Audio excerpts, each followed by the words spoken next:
الحمد لله نحمده ونستعينه ونستغفره ونؤمن به ونتوكل عليه ونعوذ بالله من شرور أنفسنا ومن سيئات أعمالنا من يهده الله فلا مضل له ومن يضلله فلا هادي له ونشهد أن لا إله إلا الله وحده لا شريك له ونشهد أن سيدنا ومولانا محمدا عبده ورسوله وبارك وسلم تسليما كثيرا أما بعد فأعوذ بالله من الشيطان الرجيم بسم الله الرحمن الرحيم وجاء من أقصى المدينة رجل يسعى قال يا قوم اتبعوا المرسلين اتبعوا من لا يسألكم أجرا وهم مهتدون وما لي لا أعبد الذي فطرني وإليه ترجعون أتخذ من دونه آلهة إن يردني الرحمن بضر لا تغني عني شفاعتهم شيئا ولا ينقذون إني إذا لفي ضلال مبين إني آمنت بربكم فاسمعون قيل ادخل الجنة قال يا ليت قومي يعلمون بما غفر لي ربي وجعلني من المكرمين صدق اللہ العظیم۔ بزرگان محترم، گزشتہ مجلس میں آیت نمبر 13 سے لے کر آیت نمبر 19 تک آپ حضرات کے سامنے جو قصہ اللہ رب العزت ان آیتوں میں بیان کیا ہے، آپ کے حضرات کے سامنے بیان کیا تھا، اس قصے کا خلاصہ یہ ہے کہ اللہ رب العزت نے مکہ کے مشرکین جو اللہ کے نبی صلی اللہ علیہ وسلم کی نبوت کا رسالت کا انکار کرتے تھے، ان کو سمجھانے کے لیے یہ واقعہ قرآن کریم میں بیان فرمایا تھا کہ مکہ کے لوگوں جس طریقے سے ان بستی والوں نے اپنے نبیوں کی، اپنے رسولوں کی بات کو نہیں مانا اور جس کے نتیجے میں اللہ رب العزت نے انہیں ہلاک و برباد کر دیا، اگر تم بھی اپنے نبی کی، رسول کی بات کو نہیں مانو گے تو اللہ تمہیں بھی ہلاک و برباد کر دے گا۔ اس واقعے کا خلاصہ کچھ عرض کر دیتے ہیں، اس کے بعد آگے چلتے ہیں۔ یہ انطاکیہ شہر کا واقعہ تھا۔ اس شہر کے اندر اللہ رب العزت نے سب سے پہلے 2 نبیوں کو بھیجا تھا، ایک کا نام تھا صادق اور ایک کا نام تھا صدوق۔ ان 2 نبیوں نے، رسولوں نے آ کر اللہ کی توحید ان کے سامنے پیش کی کہ تم جن معبودوں کی عبادت کرتے ہو ان کو چھوڑ کر ایک اللہ کی عبادت اور پرستش کرو۔ اور انہوں نے جب دلیل مانگی تو ان 2 نبیوں نے ان کے سامنے بطور دلیل کے معجزے بھی ظاہر کیے تھے، لیکن ان کی سمجھ میں ایک بھی بات نہیں آئی، انہوں نے ان 2 رسولوں کو جھٹلا دیا۔ تو اللہ رب العزت نے پھر ان کی تائید میں، ان کی تقویت میں ایک تیسرے نبی کو اسی وقت نبی اور رسول بنا کر بھیجا، جس کا نام تھا شمعون۔ اور پھر یہ تینوں نبی ایک ساتھ مل کر پھر دوبارہ ان بستی والوں کے پاس گئے اور کہا کہ انا الیکم مرسلون، کہ ہم تینوں کے تینوں اللہ کی طرف سے بھیجے ہوئے رسول ہیں، ہم آپ کے پاس ایک بات لے کر آئے ہیں، ایک پیغام لے کر آئے ہیں، آپ ہماری اس بات کو سن لو، کامیاب ہو جاؤ۔ لیکن پھر بھی 3 نبیوں کی باتوں کو سننے کے بعد بھی ان کی مقدر کی ہدایت نہیں تھی، انہوں نے اللہ کی ان نبیوں کی باتوں کو نہیں سنا۔ اوپر سے انہوں نے 3 الفاظ کہے، 3 باتیں کہیں۔ سب سے پہلی بات تو کیا کہی؟ ما انتم الا بشر مثلنا، کہ تمہارے اندر کوئی سرخاب کے پر تھوڑی لگے ہے، تم تو ہمارے جیسا ایک انسان ہو، ہم تمہیں نبی نہیں مانتے۔ دوسری بات کہی کہ تم یہ کہہ رہے ہو کہ ہمیں اللہ نے بھیجا ہے، وما انزل الرحمن من شیء، رحمان نے کوئی چیز نازل ہی نہیں کی، تم اپنی طرف سے بک رہے ہو۔ اور تیسری بات کہ تم اپنی بات میں جھوٹے ہو۔ یہ تین بڑی بڑی باتیں کہیں، لیکن ان کے جواب میں نبیوں نے کوئی بھی جملہ ان کو نہیں کہا۔ لیکن ہوا یہ کہ پھر ان نبیوں کی باتوں کو نہ ماننے کی وجہ سے ان بستی والوں پر قحط پڑا، دکاڑ آیا، بھوک مری آئی۔ تو بجائے اس کے کہ قوم اس کو اپنے اوپر لیتی، نبیوں کو یہ کہا کہ تم منحوس ہو، تمہاری نحوست کی وجہ سے ہماری بستی میں دکاڑ آیا ہے، اور تمہاری وجہ سے ہماری بستیوں میں، ہمارے آپس میں لوگوں میں انتشار اور آپس میں نااتفاقیہ ہو گئی۔ اب یہ بات ہو ہی رہی تھی، بات بڑھتے بڑھتے یہاں تک پہنچی کہ قریب تھا کہ یہ لوگ ان نبیوں کو قتل کر دیتے۔ جب اس بات کا علم ایک بستی کے اس شہر کے کنارے میں ایک مرد مجاہد، ایک اللہ کے ولی جو ابھی تک ایمان نہیں لائے تھے، جب یہ بات ان کے پاس پہنچی کہ اس طریقے سے شہر میں کچھ اللہ کے رسول اور قاصد آئے ہیں، وہ لوگوں کو مارنے، ان کے مارنے کے در پہ ہے، تو بھاگتے ہوئے اس کنارے سے شہر میں آئے، جس کا تذکرہ آج کی آیت میں اللہ فرما رہے ہیں وَجَاءَ مِنْ أَقْصَى الْمَدِينَةِ رَجُلٌ يَسْعَىٰ، کہ شہر کے کنارے سے ایک آدمی دوڑتا ہوا ان کے پاس آیا۔ مفسرین نے یہاں ایک بات یہ لکھی ہے کہ جب یہ نبی جس شہر کے کنارے سے شہر میں داخل ہوئے تھے، تو شہر کے کنارے میں چونکہ یہ آدمی رہتا تھا، جن کا نام تفسیر کی کتابوں میں حبیب بن اسماعیل نجار بتایا گیا ہے۔ نجار کہتے ہیں عربی میں، یہ عربی لفظ ہے جس کو کہتے ہیں اردو میں بڑئی اور گجراتی میں کہتے ہیں ستھار۔ تفسیر کی کتابوں میں لکھا ہے کہ جب سب سے پہلے انہی سے ملاقات ہو گئی ان تین نبیوں کی، انہوں نے سب سے پہلے انہی کو دعوت دی تھی۔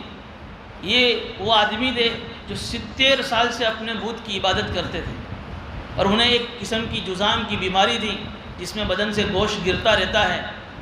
تو جب انہوں نے اللہ کی توحید کی بات جب ان کے سامنے رکھی تو انہوں نے بھی دلیل مانگی، انہوں نے اپنا معجزہ بتائے، تو انہوں نے کہا کہ تمہارے اندر جو بیماری ہے جذام کی، ہم اپنے اللہ سے دعا کریں گے، واللہ اسی آن تمہاری اس بیماری کو ٹھیک کر دے گا۔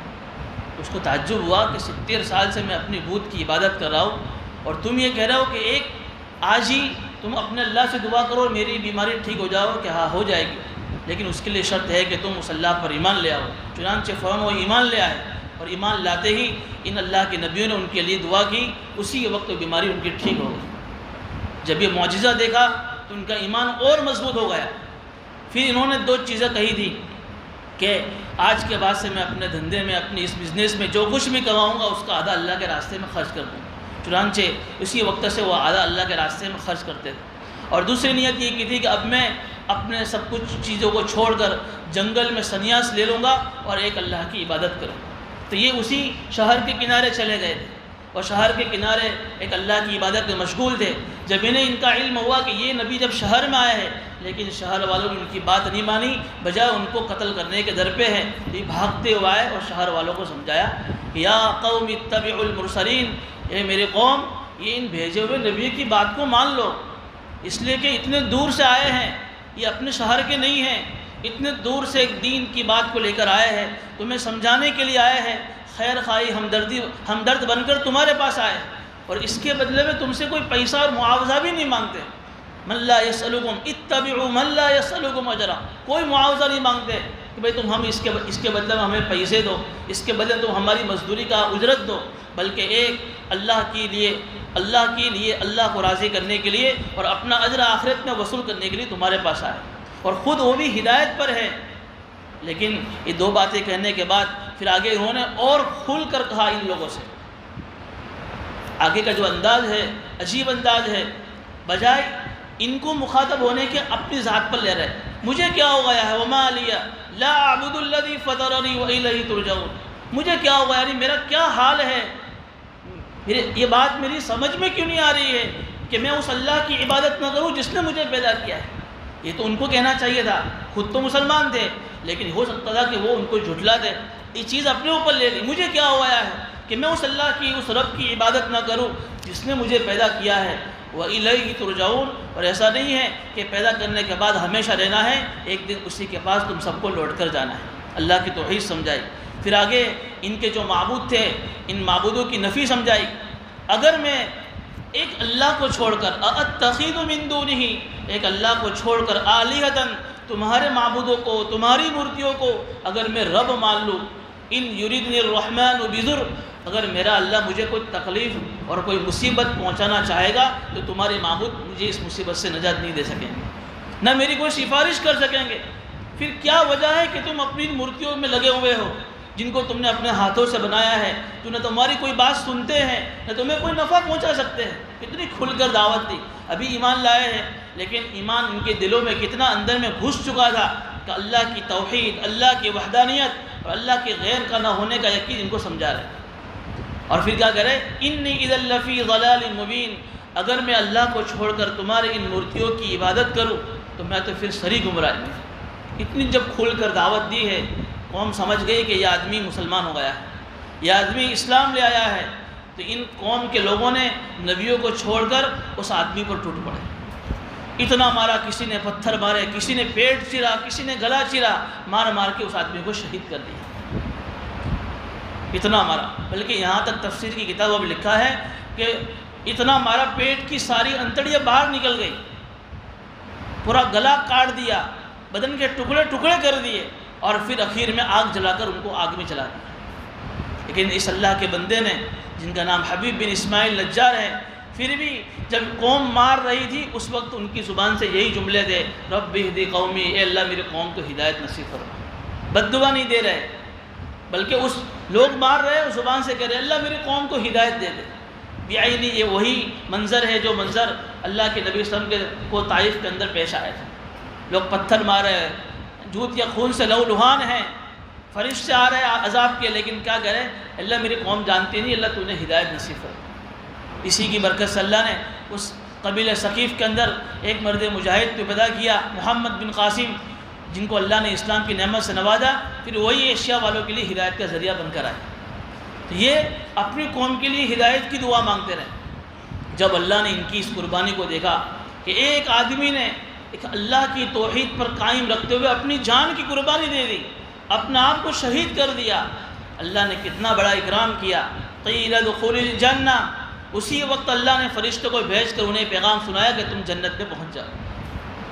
دنیا کے اندر ہی اللہ نے جنت کا فیصلہ کر دیا۔ اس کی تفسیر میں ایک تفسیر تو یہ کی جاتی ہے کہ اللہ نے انہیں اسی وقت ادھر شہید ہو گئے، آگ میں جلا دیا، اللہ نے ان کی روح کو جنت میں پہنچا دیا۔ اور حدیث میں آتا ہے کہ جو شہید ہوتا ہے وہ تو چونکہ کسی نے ان کو مار دیا، کسی نے جلا دیا، بدن تو ختم ہو گیا، لیکن ان کی روحوں کو اللہ عرش کے سائے میں پرندوں کی شکل میں ان کی روحوں کو بھیج دیتے ہیں، اور وہ پرندے بن کر اللہ کے عرش کے سائے میں گھومتے رہتے ہیں۔ بل احیاء عند ربهم یرزقون، بلکہ یہ اللہ کے نزدیک زندہ ہے، اللہ کی طرف سے انہیں روزی دی جاتی ہے۔ اور ایک تفسیر تو یہ کی ہے قیل ادخلوا الجنہ سے، کہ جب آدمی کو، شہید کو عالم برزخ میں جب قبر میں پہنچایا جاتا ہے تو اس وقت اللہ رب العزت کی طرف سے جنت کی خوشبوئیں، جنت کا لباس، جنت کے پھول، جنت کی کھڑکیاں ان کے لیے کھول دی جاتی ہیں، اور پھر فرشتہ یہ اعلان کرتا ہے نم کنومت العروس، سو جا جس طریقے سے پہلی رات کی دلہن سوتی ہے۔ یہ اعلان کیا جاتا ہے کہ تو نے دنیا میں اپنا آپ کو خوب تھکایا تھا، دین کی محنت کے لیے اپنا آپ کو شہید کر دیا، آج فرشتہ اعلان کرتا ہے کہ سو جا جس طریقے سے پہلی رات کی دلہن سوتی۔ جب قبر میں انہوں نے یہ اکرام دیکھا کہ اللہ نے مجھے معاف کر دیا، 70 سال کی بت پرستی والی زندگی اللہ نے میری معاف کر دی، وجعلنی من المکرمین، اور عزت والوں میں اللہ نے مجھے شمار کر دیا، اس وقت پھر قبر میں تمنا کر رہے یا لیتنی قومی یعلمون، کاش کہ میرے قوم میرے اس اکرام کو دیکھ لیتی کہ میرا اللہ نے میرا کتنا اکرام کیا، مجھے معاف کر دیا، اور میرے اعزاز میں، میرے اکرام میں جنت کی کھڑکیاں کھول دی۔ مار رہے تب بھی قوم کے لیے ہدایت کی دعا کر رہے، قبر میں جب اپنا اکرام ہو رہا ہے تو قوم کے لیے کیا کر رہے، کاش کہ میری قوم اس بات کو دیکھ لیتی کہ اللہ پر ایمان لانے کے کیا بڑے بڑے فائدے ہیں۔ قرآن کریم میں دوسری جگہ بھی اللہ نے فرمایا یا ایتھا النفس المطمئنہ ارجعی الی ربکی راضیۃ مرضیہ، جب ایک آدمی ایمان والی زندگی جب گزار کر جاتا ہے تو اللہ کی طرف سے اعلان ہوتا ہے چلی جائے روح، اللہ تجھ سے بھی راضی ہے، تو اللہ سے راضی ہیں، فادخلی فی عبادی وادخلی جنتی، تو اللہ کے بندوں میں شامل ہو جا اور تو جنت میں چلی جا۔ یہ اعلان سنایا جاتا ہے، وہی اعلان ان اللہ کے بندے کو سنایا گیا۔ اب ادھر تفسیر کی کتابوں میں یہ بھی لکھا ہے کہ انہوں نے ان کو شہید کر کے نبیوں کو بھی شہید کر دیا، لیکن یہ بات صحیح نہیں ہے، بلکہ ان کے قوم کے اس آدمی کو شہید کر دیا۔ اب ادھر اللہ کو اتنا غصہ آیا کہ میرے اس بزرگ کو، میرے اس نیک بندے کو میرے اس قوم نے شہید کر دیا۔ وما انزلنا على قومه من بعده من جند من السماء وما كنا منزلين، اللہ فرما رہے کہ ہم اس کے بعد اس قوم پر ہم نے فرشتوں کی آسمان سے کوئی جماعت اتاری نہیں عذاب بھیجنے کے لیے۔ وما كنا منزلين، اور ہم اتارنے والے تھے، ہمیں کوئی ضرورت نہیں تھی۔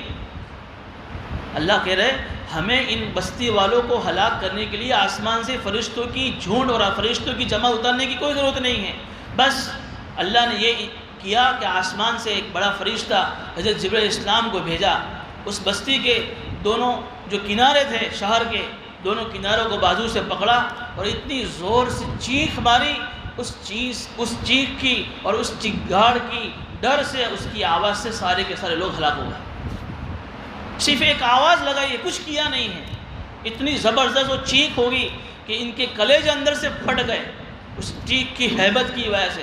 سارے کے سارے لوگ، ان کانت الا صیحۃ واحدہ، بس ایک چیخ تھی، فاذا هم خامدون، سارے کے سارے لوگ بوجھ کے رہ گئے۔ خامد کہتے ہیں بجھی ہوئی آگ کو کہتے ہیں، جب آگ بوجھ جاتی ہے تو راکھ کا ڈھیر ہو جاتی ہے۔ اس طریقے سے انسان کے بدن میں ایک حرارت غزیری ہوتی ہے، ایک گرمی ہوتی ہے جس کی وجہ سے انسان زندہ ہوتا ہے۔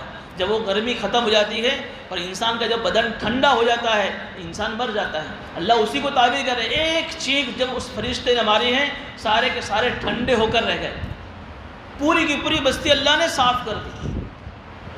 یہ اللہ کی طرف سے عذاب، اللہ کے نبیوں کو نہ ماننے کی وجہ سے اور اس بزرگ کو شہید کرنے کی وجہ سے۔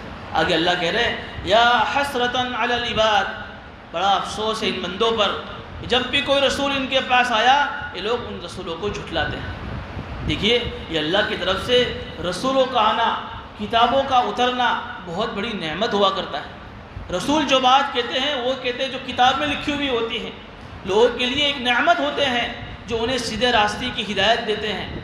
جو لوگ ان رسولوں کی باتوں کو مانتے ہیں اللہ ان کی دنیا بھی بھلی بناتے ہیں، اللہ ان کی آخرت بھی بھلی بناتے ہیں۔ لیکن جن لوگوں نے بھی رسولوں کی بات کا انکار کیا ہے اللہ کہتے ہیں بڑی بدقسمتی ہے ان لوگوں کے لیے اور بڑا افسوس ہے ان لوگوں کے لیے جو ان رسولوں کا مذاق اڑاتے ہیں۔ پھر آگے اللہ ان کفار مکہ سے کہہ رہے الم یرو، کیا لوگ دیکھتے نہیں ہیں کم اہلکنا قبلہم من القرون انہم الیہم لا یرجعون، کہ ان سے پہلے کتنی ساری بستیوں کو ہم نے ہلاک کیا ہے اس طریقے پر کہ دوبارہ دنیا میں آ نہیں سکیں، اس طریقے سے ہلاک کیا ہے، ہمیشہ کے لیے ختم کر دیا اس دنیا سے کہ اب دوبارہ وہ اس دنیا کے اندر ان کا کوئی نام و نشان باقی نہیں رہا۔ آگے اب جو صورتیں آئے گی، اب سورہ ہود میں سورہ سمود جو قوم عاد تھی، قوم سمود تھی، اب ان کے واقعات پڑھیں گے۔ کتابوں میں لکھا ہے یہ ایسی قومیں تھیں جن کے متعلق لکھا ہے کہ 62 فٹ لمبائی تھی ان کی۔ کتنی فٹ؟ 62 فٹ لمبے تھے یہ لوگ، اتنے بڑی بڑی قومیں آئی، بلکہ ان کے یہاں بچہ 6 فٹ کا پیدا ہوتا تھا، جو آج کل ہماری سائز 6 فٹ 5.5 6 کی ہوتی، ان کے ہاں اتنا بڑا بچہ پیدا ہوتا تھا، اتنے لمبے لمبے یہ ہوا کرتے تھے۔ طاقت کا ان کا یہ حال تھا کہ وہ اپنے ہاتھوں سے پتھروں کو اور پہاڑوں کو تراش کر بڑے بڑے محل بناتے تھے۔ اور کیسے محل کہ آج بھی ان بستیوں کو مٹائے ہوئے 2-2 ہزار سال گزر گئے لیکن وہ بستیاں ایسی کی ایسی ویران پڑی ہوئی، محل کو کچھ نہیں ہوا ہے، بستیاں کے لوگ ختم ہو گئے لیکن اتنے مضبوط وہ محل بنا کر گئے ہیں کہ 2500 سال گزر گئے، 2-2 ہزار سال گزر گئے، وہ محل ویسے کے ویسے باقی ہے۔ اتنا طاقت تھی، بلکہ دعویٰ کرتے تھے من اشد منا قوہ، گھمنڈ اتنا تھا کہ ہم سے بڑا طاقتور کون ہے، ہم سے بڑا باڈی والا کون ہے۔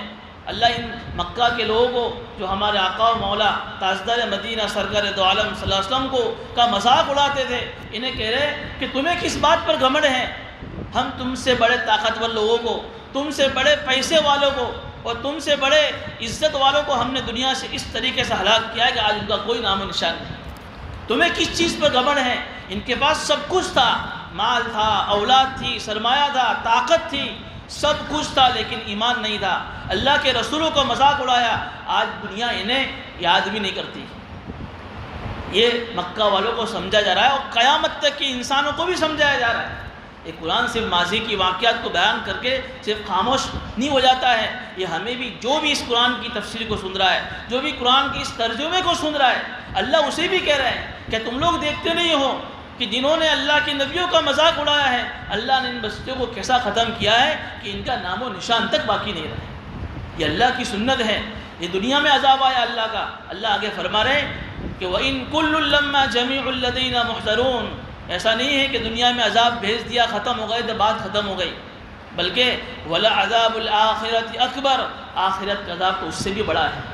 یہ تو دنیا کا عذاب ہے، کسی کو اللہ نے ہوا کے ذریعے سے ختم کیا، کسی کو چینخ مار کر ختم کر دیا، کسی کو پانی کے ذریعے سے ختم کیا، یہ تو دنیا کی ایک معمولی جھلک ہے عذاب کی۔ اصل عذاب تو اللہ آخرت میں دیں گے۔ اور وَإِن كُلٌّ لَمَّا، یہ سارے کے سارے لوگ اللہ فرما رہے ہمارے پاس حاضر کیے جائیں گے، اور بڑی ذلت کے ساتھ، جہاں اللہ ایمان والوں کا اکرام کریں گے، وہاں اللہ انہوں کو ذلیل ذلت کے ساتھ اللہ فرشتے سے کھینچ کر ان کی گردنوں میں سانکلیں ڈال کر انہیں جہنم میں ڈالا جائے گا۔ بڑی رسوائی والا عذاب اللہ انہیں دیں گے۔ تو اللہ یہ کہہ رہے کہ دنیا میں بھی ہم عذاب چکھائیں گے اور مرنے کے بعد بھی ہم انہیں عذاب دیں گے۔ وَإِن كُلٌّ لَمَّا جَمِيعُ الَّذِينَ مُحْضَرُونَ، یہاں تک کی جو آیتیں تھیں، یہ آیتوں میں پورا یہ مضمون بیان کیا۔ اب آگے جو سورہ یاسین کا اصل جو مضمون ہے، جو میں نے بتایا تھا پہلی تفسیر میں کہ اللہ نے سورہ یاسین کو قرآن کا دل کہا ہے، اس کی وجہ بھی بتائی تھی کہ اصل جو عقیدے ہیں تین بڑے بڑے، اس میں ایک آخرت کا عقیدہ ہے۔ اللہ نے سورہ یاسین میں آخرت کے عقیدے کو بڑی تفصیل کے ساتھ، بڑی مثالوں کے ساتھ بیان کیا ہے کہ جو لوگ مرنے کے بعد کی زندگی کو نہیں مانتے، اللہ تعالیٰ اس سورہ یاسین میں انہیں کھول کر سمجھا رہے، اور عقیدہ آخرت پر ہی آدمی کا ایمان موقوف ہے۔ جس طریقے سے ایک آدمی پورا صحیح سالم ہو لیکن اس کا دل پر اگر دورہ پڑ جاوے تو وہ آدمی کسی کام کا نہیں رہتا ہے۔ دل صحیح سالم ہے تو آدمی سالم ہے، دل تندرست ہے آدمی تندرست ہے۔ اسی طریقے سے جس کا آخرت کا عقیدہ صحیح ہے اس کا ایمان صحیح ہے۔ اسی عقیدہ آخرت کو اللہ تعالیٰ اگلی آیتوں میں مثالوں کے ذریعے سے ان کافروں کو سمجھا رہا ہے۔ وَآيَةٌ لَهُمُ الْأَرْضُ الْمَيْتَةُ، اتنی موٹی سی مثال دی ہے کہ ایک کم عقل والا بھی اس مثال کو سن کر اس آخرت کا عقیدوں کو سمجھ سکتا ہے۔ لیکن پھر بھی ایک کفار مکہ کے مشرکین اتنی کھلی ہوئی نشانیوں سے اللہ انہیں سمجھا رہے، قرآن ان کی زبان میں نازل ہو رہا ہے، انہی کے یہاں جو چیزیں مشہور تھیں انہی کے نام لے کر اللہ انہیں سمجھا رہے، پھر بھی آخرت سمجھ میں نہیں آئی۔ پہلے اس کی وجہ بیان کر دی، یہ لوگ اتنے ضدی تھے، اتنے ہٹ درم تھے کہ ان کے دل اللہ نے اتنے سیاہ کر دیے ان کی ضدی ہونے کے انہی کی وجہ سے کہ کوئی بات انہیں سمجھ میں نہیں آئی۔ اللہ پہلی مثال سمجھا رہے ہیں کہ ان کے سامنے ایک مردہ زمین کی مثال ان کے سامنے ہے۔ احییناها، ہم نے اس کو زندہ کیا، واخرجنا منها حبا، اور ہم نے اس زمین سے اناج نکالا، فمنہ یاکلون، جس سے وہ کھاتے ہیں۔ دیکھیے یہ ایک مثال ہے، تم ایسی علاقوں میں چلے جاؤ جہاں بارش نہیں ہو رہی، ابھی جیسے گرمی کا زمانہ ہے، ایسے علاقے ریگستانی علاقے، کچھ کا علاقہ ہے، راجستھان کے علاقہ، آپ وہاں چلے جائیے، ایسی سی زمین آپ کو ملے گی، بالکل سوکھی ہوئی زمین ہے، ذرہ برابر سبزہ اور ہریالی نہیں ملے گی آپ کو، ایسا لگ رہا ہے کہ بن کھیتی لائق زمین ہے، بالکل سوکھی پڑی ہوئی ہے، جس کو قرآن کہتا ہے کہ مردہ زمین۔ لیکن جب بارش کا زمانہ آتا ہے، جب اللہ بارش نازل فرماتے ہیں، وہی بارش کی برسات سے اللہ اس زمین میں ہریالی اگاتے ہیں، جس کو اللہ کہہ رہے ہیں کہ ہم نے اس کو زندہ کرتے ہیں۔ پھر دیکھتے کہ وہی زمین جو بن کھیتی لائق تھی، جو مری ہوئی تھی، سوکھی ہوئی تھی، ذرہ برابر ہریالی نہیں تھی، ایک بارش کے نازل ہونے کے بعد اس زمین سے ہریالی ہونا شروع ہو جاتی ہے، اور پھر اللہ طرح طرح کے اناج اس میں سے اگاتے ہیں جس کو تم کھاتے ہو۔ تو اللہ کہہ رہے ہیں جس طریقے سے ایک سوکھی ہوئی زمین کو ہم بارش کے ذریعے سے ہری کر سکتے ہیں، تو ایک مرے ہوئے بدن کو ہم کیوں زندہ نہیں کر سکتے؟ کتنی موٹی مثال ہے۔ جب ایک سوکھی ہوئی زمین جس میں جان نہیں ہے تم کہہ رہے ہو، اللہ جب اس کو بارش کے ذریعے سے جب زندہ کر سکتا ہے، حیات بخش سکتا ہے، تو تم اگر ایک مرتبہ مر جاؤ گے، گل سڑ جاؤ گے، زمین کے اندر چورا چورا ہو جاؤ گے، اللہ تم کو بھی دوبارہ زندہ کر سکتا ہے۔ وَجَعَلْنَا فِيهَا جَنَّاتٍ مِّن نَخِيلٍ، آگے فرما رہے ہیں کہ پھر ایسی سوکھی ہوئی زمین میں سے ہم تمہارے لیے کھجور کے باغات و اعناب اور انگور کی بیلیں اور انگور کے درخت تمہارے لیے اگاتے ہیں۔ دیکھیے قرآن جس زبان میں نازل، زبان عربی ہے، جن لوگوں پر نازل ہو رہا ہے وہ لوگ مکہ کے لوگ ہیں، اور مکہ کے لوگوں کے اندر کھجور کی جو درخت عام تھے۔ یا اگر یہ کہا جاتا کہ بھئی ہم نے تمہارے لیے آم کے درخت، تو انہوں نے تو آم تو کبھی دیکھی نہیں تھی، تو کیسے سمجھتے ہو؟ اللہ نے ان کی سمجھ کی رعایت کرتے ہوئے یہاں کھجور کے باغات کا تذکرہ کیا، چونکہ ان کے سامنے کھجور کے باغات تھے۔ کسی مردہ زمین میں سے ہم تمہارے لیے کھجور کے درخت اگاتے ہیں، کھجور کی باڑیاں تمہارے لیے اگاتے ہیں۔ دیکھیں یہاں لفظ ہے نخیل کا، نخیل کہتے ہیں کھجور کے درخت کو۔ ایک لفظ ہے تمر، اس کو تمر کہتے ہیں کھجور کے پھل کو۔ یہاں یہ نہیں کہا کہ وجعلنا فیہا جنات من تمر، کہ ہم نے تمہارے لیے کھجور کے پھل اگائے، کھجوریں اگائی، بلکہ یہ کہا کہ کھجور کے درخت اگائے۔ مفسرین نے بڑی عجیب بات لکھی ہے کہ کھجور تو فائدہ مند ہے ہی، کھجور کے پھل میں فائدے تو ہے ہی، لیکن کھجور کا پورا درخت فائدے سے خالی نہیں۔ صرف کھجور فائدے والی نہیں، کھجور کا پورا درخت فائدے مند ہے۔ اس کی جڑیں، اس کی شاخیں، اس کی گٹلیاں، ہر چیز فائدے سے خالی نہیں۔ اس کی جڑوں سے ایک قسم کی گھاس، ایک قسم کی چٹائی بنائی جاتی ہے، اور اس چٹائی پر اگر تم اپنے دروازے کے اوپر لٹکا دو اس کھجور کی جڑوں کی چٹائی بنا کر، پھر تم اس کو بار بار پانی چھڑکتے رہو، تو لکھا ہے کتابوں میں کہ یہ ایسی زیادہ ٹھنڈک والا کام کرے گا، پورے روم کو ٹھنڈا کر دے گا۔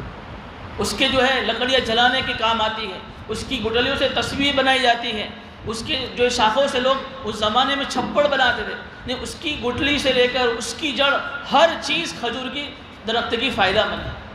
اس لیے ان کو سمجھانے کے لیے کہ ایسی سوکھی ہوئی زمین، اس میں سے اللہ نے کھجور کا ایسا درخت بنایا جس کی ہر چیز تمہارے فائدے کے لیے۔ یہاں ایک بات اور کہہ دو کہ جب کھجور کا پورا درخت فائدہ مند ہے، اس لیے حدیث میں اللہ کے نبی صلی اللہ علیہ وسلم نے ایمان والوں کو کھجور کے درخت کے ساتھ تشبیہ دی ہے کہ ایمان والا کھجور کے درخت کے برابر ہے۔ جس طریقے سے کھجور کا درخت فائدہ مند ہوتا ہے، ایمان والا بھی لوگوں کو فائدے پہنچاتا ہے۔ معلوم ہوا کہ جو ایمان والا لوگوں کو فائدہ نہیں پہنچاتا ہے وہ حقیقی معنی میں ایمان والا نہیں۔ جو صحیح معنی میں ایمان والا ہوگا، جس کی مزاج میں صحیح معنی میں ایمان ہوگا، وہ لوگوں کے لیے فائدہ مند ہوگا، اور جس کے مزاج میں جو ایمان صحیح معنی میں نہیں ہوگا وہ لوگوں کے لیے نقصان دہ ہوگا۔ ای الاسلام خیر، ایک مرتبہ صحابہ نے سوال کیا کہ کون سا اسلام بہتر ہے؟ سوال کیا گیا اسلام کے بارے میں، جواب میں اللہ کے نبی کیا فرما رہے ہیں؟ المسلم من سلم المسلمون من لسانه ويده۔ سوال کیا گیا کہ کون سا اسلام بہتر ہے؟ جواب دیا ہے کہ بہتر مسلمان وہ ہے کہ جس کی زبان سے اور جس کے ہاتھ سے دوسرا مسلمان محفوظ ہے۔ پوچھا گیا بہترین اسلام کے بارے میں، جواب دیا گیا بہترین مسلمان کے بارے میں کہ بہترین مسلمان وہ ہے جس کی زبان سے اور جس کے ہاتھ سے دوسرا مسلمان محفوظ رہے۔ یہ تو ایک ضمن بات تھی کہ اللہ انہیں سمجھا رہے کہ ہم نے تمہاری اس مری ہوئی زمین سے کھجور کے درخت اگائے، وَأَعْنَابٍ اور انگور کی بیلیں اگائی، وَفَجَّرْنَا فِيهَا مِنَ الْعُيُونِ اور ہم نے تمہارے لیے ان زمینوں سے چشمے بہائے، جس کو ہم بولتے ہیں گجراتی میں زرڑا۔ آپ ایسے علاقوں میں چلے جائیے جہاں پتھروں سے، پہاڑوں سے زرڑے نکلتے ہیں، کتنا خوشنما منظر ہوتا ہے۔ اللہ اپنی قدرت سمجھا رہے، پتھر ہے، پہاڑ ہے، لیکن اللہ اپنی قدرت سے اس میں سے پانی نکال کر تمہیں بتا رہے کہ اللہ کتنی بڑی قدرت والے ہیں۔ کیوں پھر تمہیں سمجھ میں نہیں آتا ہے کہ ایک آدمی جب مر جائے گا تو دوبارہ اللہ اس کو کیسے زندہ کرے؟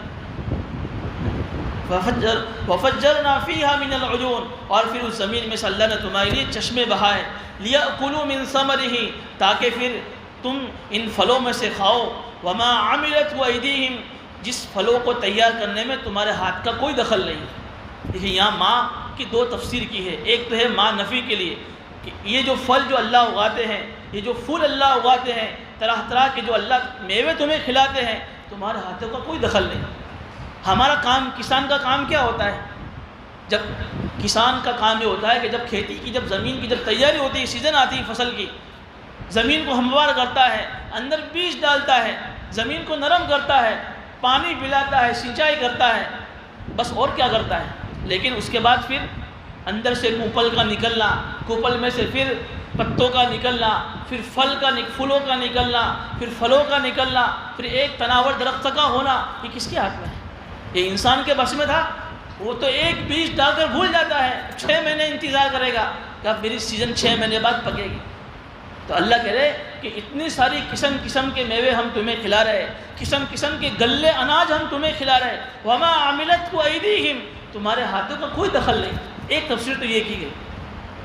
دوسری تفسیر کی گئی کہ ایک تو وہ پھل جو تم ایسے کھاتے ہو، جیسے سفرجن، سیب ہے، تم نے کاٹ کر کھا لیا۔ کچھ پھل اور کچھ سبزیاں ایسی ہیں جس میں تمہارے ہاتھوں کا بھی دخل ہے۔ دیکھیے، انسان کے علاوہ دوسری جتنی بھی مخلوق ہے وہ سب بھی کھاتی ہے، لیکن ان کی غذا آپ کو معلوم ہوگی۔ اگر بکری ہے تو کیا کھائے گی؟ صرف کھائے گی تو گھاس چارہ کھائے گی۔ ایسا ہے کہ کچھ گھاس کھاوے کچھ گوشت کھاوے، ایسا نہیں، وہ صرف گھاس ہی کھائے گی۔ کچھ جانور ایسے ہیں کہ جو صرف گوشت کھانے والے ہیں، وہ گوشت کھاتے ہیں کچا، لیکن کبھی آپ نے دیکھا کہ اس گوشت کے اندر کچھ مرچ مسالہ لگایا ہو، کچھ نمک ڈالا ہو اور ایک بہترین ڈش تیار کر کھاتے ہو؟ انسان کے علاوہ دوسری جتنی بھی مخلوق ہیں وہ صرف ان کی غذا مفرد ہے، ایک ہی غذا کھاتے ہیں، لیکن اللہ نے انسان کو ایسی عجیب کاریگری سکھائی ہے کہ وہ ایک چیز میں کئی چیزیں مکس کر کے کئی ڈشیں تیار کرتا ہے کہ نہیں؟ ایک ہی ترکاری ہے، ایک ہی گوشت ہے، اس گوشت میں سے انسان کیسی 20 25 مسالے ڈال کر کیسی بہترین ڈشیں تیار کرتا ہے، اور اس میں سے اللہ کیسی چٹنیاں بناتا ہے، کیسی قسم کی ڈشیں تیار کرتا ہے۔ یہ اللہ کہہ رہے ہیں کہ یہ ہم نے تمہیں سکھایا ہے۔ وما عملت ایدیہم، اور وہ چیزیں اور وہ میوے اور وہ اناج اور وہ ترکاریاں جو تمہارے ہاتھوں سے بنی ہوئی ہیں، جس کو اللہ تمہیں کھلا رہے ہیں، افلا یشکرون، کیا پھر بھی تم اللہ کا شکر ادا نہیں کرتے؟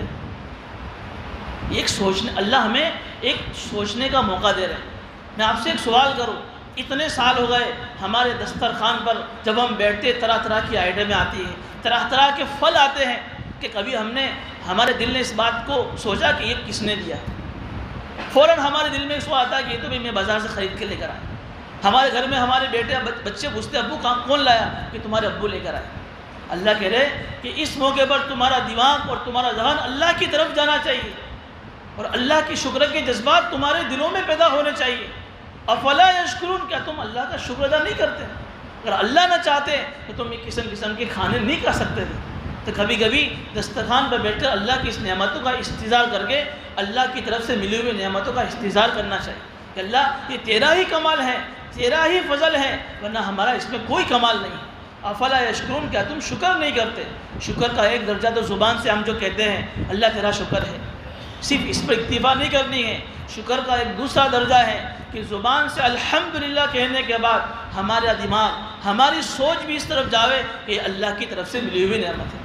یہ نہیں کہ بھئی میں نے کمایا ہے، میں اپنی مرضی سے کما کر لایا ہوں اور پھر میں نے اپنے پیسوں سے کمایا ہے، یا میرے دوست نے مجھے ہدیے میں دیا ہے۔ دماغ بھی اللہ کی طرف جائے۔ اور شکر کا تیسرا درجہ کہ جو نعمت اللہ کی ملی ہے اس نعمت کو اللہ کی مرضی میں استعمال کرنا، یہ شکر کا تیسرا درجہ ہے۔ ایسا نہیں کہ اللہ نے نعمت دی ہیں اور اس نعمت کو اللہ کی مرضی کے خلاف استعمال کرے۔ افلا یشکرون، کیا تم اللہ کا شکر ادا نہیں کرتے؟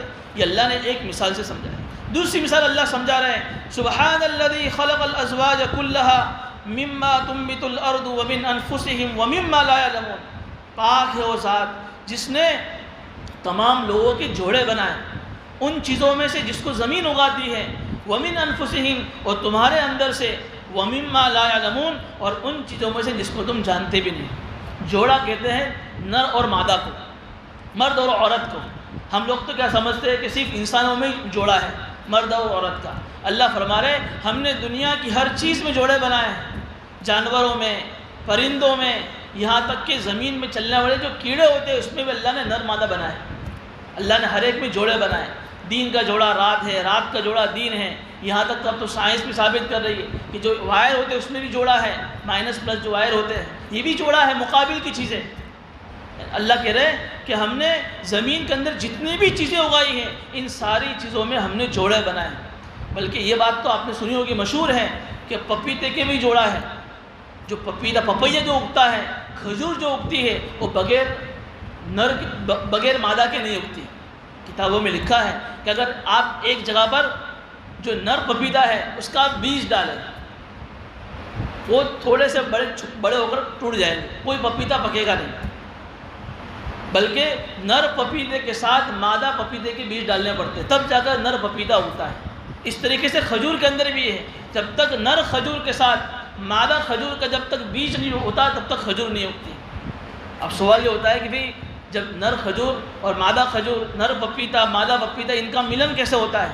ان کا بھی اللہ کا ایک عجیب نظام ہے کہ جو جن پپیتے جس کے اندر جو ہے انسان مردانہ طاقت ہوتی ہے، ان میں کچھ ذرات ہوتے ہیں، وہ ذرات اٹھ کر ان پپیتوں پر جن کے اندر زنانہ جو عورت والی طاقت ہوتی ہے ان پر جا کر بیٹھتے ہیں۔ اس طریقے سے اب ان کا ملن ہوتا ہے، پھر اللہ ان کے ذریعے سے پپیتوں کو اگاتے ہیں۔ یہ اللہ کا عجیب نظام ہے۔ اللہ تو کہہ رہے کہ بہت ساری چیزیں ایسی ہیں جنہیں تمہیں ابھی تک اس کا علم بھی نہیں ہے، جن کے ہم نے جوڑے بنائے۔ یہ اللہ کی قدرت نہیں تو کیا ہے؟ اور اللہ نے انسان کا بھی جوڑا انسان میں سے بنایا، مرد کا جوڑا کسی اور مخلوق میں سے بناتے تو کیا کرتے؟ بلکہ اللہ نے اسی مرد میں سے اسی عورت کو بنا کر اسی کا جوڑا بنایا۔ یہ اللہ کی قدرت سمجھا رہے، یہ ہماری قدرت ہے۔ پاک ہے وہ ذات، پاک کا مطلب کہ جس اللہ کے ساتھ تم اپنے مورتیوں کو شریک کرتے ہو، اللہ ان ساری چیزوں سے پاک ہیں جس نے تمہارے لیے ہر قسم کے جوڑے بنائے۔ وَمِنْ أَنفُسِهِمْ تمہارے اندر سے، زمین کے اندر سے، وَمِمَّا لَا يَعْلَمُونَ اور ان چیزوں میں سے جن کو تم جانتے نہیں۔ ایک تفسیر تو جوڑے کی یہ ہو گئی، دوسری تفسیر جوڑے کی اقسام کی، جیسے کہ ابھی مرد ہے تو مرد میں بھی کئی قسم کے لوگ ہیں، کچھ نرم مزاج کے ہیں، کچھ سخت مزاج کے ہیں، کوئی کیسا مزاج کا ہے۔ عورتیں میں بھی کچھ کئی قسم کے مزاج کی ہیں۔ اس طریقے سے پھل ہیں، کچھ پھل کی تاثیر ٹھنڈی ہے، کچھ پھلوں کی تاثیر گرم ہے، قسم قسم کے پھل۔ آم لے لیجئے، کچھ آم دیکھیے کتنی کھٹی ہوتی ہے، کچھ آم کتنی میٹھی ہوتی ہے، کچھ آم نارمل میٹھی ہوتی ہے۔